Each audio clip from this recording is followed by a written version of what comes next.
Sir 2 దశాబ్దాలుగా మీరు అక్కడ పనిచేశారని చెప్తున్నారు. మరి అంత మంచి హోదాని వదిలేసి మళ్ళీ మన దేశానికి తిరిగి రావడానికి గల కారణం?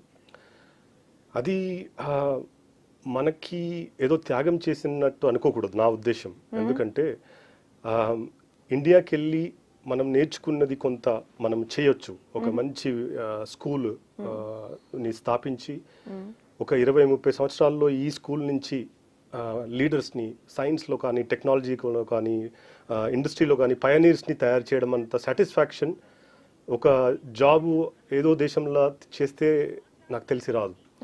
సో అందుకోసం నా పర్సనల్ సాటిస్ఫాక్షన్ కోసం అండ్ దాంతో రిలేటెడ్ రేపటి ఒక 20-30 సంవత్సరాల తర్వాత ఈ స్కూల్లో నుంచి వెళ్ళిన వాళ్ళు పాత్ బ్రేకర్స్, అది సైన్స్లో కానీ టెక్నాలజీలో కానీ ఎడ్యుకేషన్లో కానీ పాలిటిక్స్లో కానీ వాళ్ళు వెళ్ళి ఆ పాత్ బ్రేకర్స్ కావాలనే ఆ కోరిక.